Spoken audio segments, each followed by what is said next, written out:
अस्सलामु अलैकुम वरहमतुल्लाहि वबरकातुह। उम्मीद के सभी बखैर आफियत होंगे।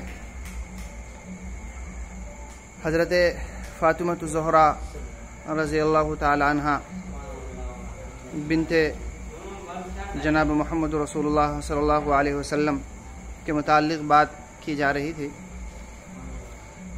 हज़रत फ़ातिमतु ज़हरा रज़ियल्लाहु ताला अन्हा बेइंतहा बापर्दा ख़ातून जो न गुज़री हैं, सभी जो न जानते हैं, जिनकी सीरत से, जिनके उसवे से सभी लोग जो न वाकिफ़ हैं।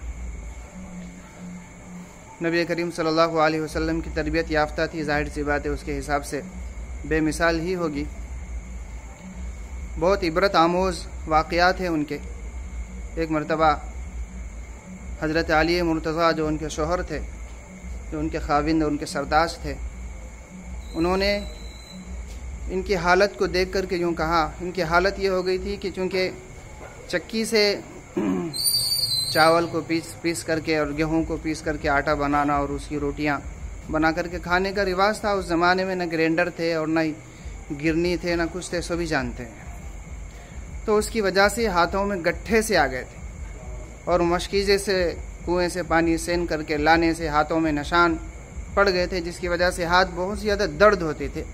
तो इनकी तकलीफ़ को देख करके उनके खाविन ने यूँ कहा कि अब्बाजान से जा कर के मुतालबा करो, चूँकि ग़ज़वात में बहुत सारे ग़ज़वात से अभी ये वापस हुए हैं अल्लाह के नबी अलैहिस्सलातु वस्सलाम, तो बहुत ज़्यादा माल गनीमत हाथ आया है, तो जा कर के अपने अब्बा के सामने अपने हालात को रखो। इस तरह खाविन ने मशवरा दिया अपनी अहलिया को।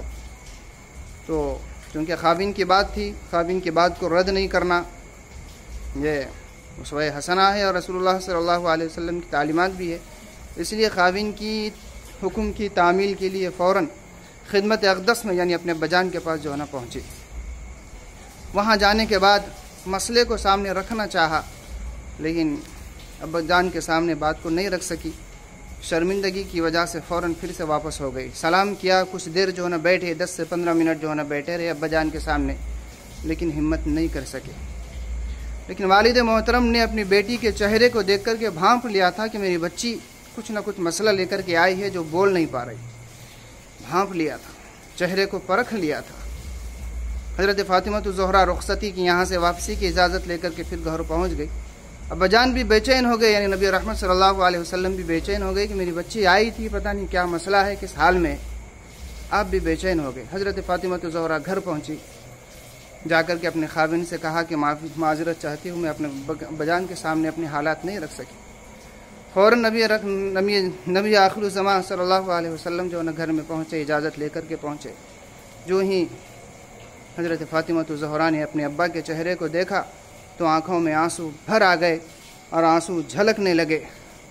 अब्बाजान भी बेचैन हो गए, यानी नबी रहमत सल्लल्लाहु अलैहि वसल्लम भी बेचैन हो गए।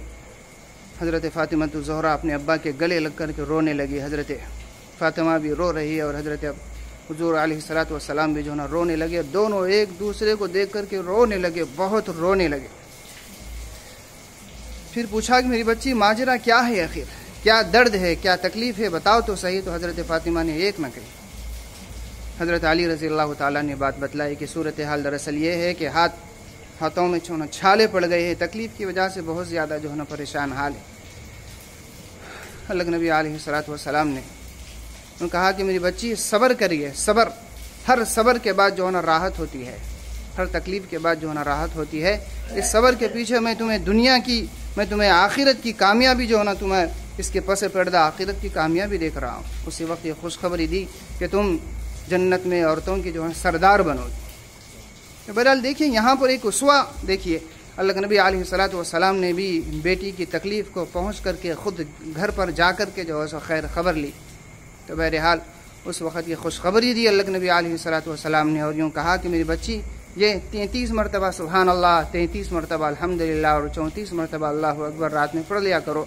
पढ़ करके अपने सारे बदन पर जो है फूंक मार लिया करो, इंशाअल्लाह तुमको राहत मिलेगी और सारी तकलीफ़ों का इज़ाला होगा। उसी वजह से इस तस्बीह को तस्बीह जो है ना फ़ातिमा जो है ना कहते हैं। तो देखिए उसवा, देखिए बच्ची भी हुज़ूर अलैहिस्सलाम के पास पहुँची, अपना हक़ मांग सकती थी, लेकिन वालिद मोहतरम के सामने जुर्रत ने की।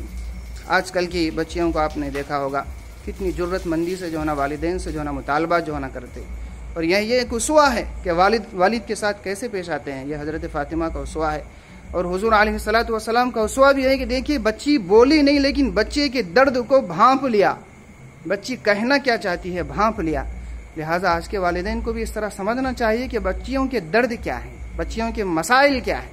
وہ نہیں بولتی تو چہرے کو دیکھ کر کے بھانپنا چاہیے اور خود پہنچ کر کے اس کی خیر خبر لینا چاہیے، جیسا کہ نبی رحمت صلی اللہ علیہ وسلم نے لی تھی. یہ نبی کا جو ہے نا اسوہ ہے. یہ چیزیں ہونا چاہیے. یہ چیزیں ہوگی تبھی آپس میں جو ہے نا محبت جو ہے نا بڑھے گی. اور یہی جو ہے نا ہمارے اسلام کی جو ہے نا تعلیمات ہے. اگر یہ نہیں رہے گی تو زندگی میں بے برکتی ہوگی اور بہت سارے مسائل اور دشواریوں کا جو ہے نا سامنا کرنا پڑے گا. تو بہرحال یہ مختصر سی اسوہ ہے حضرت فاطمہ الزہرا رضی اللہ تعالی عنہا کی. امید ہے کہ ہم سب ان اسوے کے اوپر عمل کرنے کی کوشش کریں گے. باقی انشاءاللہ قسط نمبر 3 پر بتلایا جائے گا. اللہ رب العزت سے دعا ہے کہ عمل کی توفیق عطا فرمائے. الیاس قاسمی، مدرسہ محمدیہ بودھن.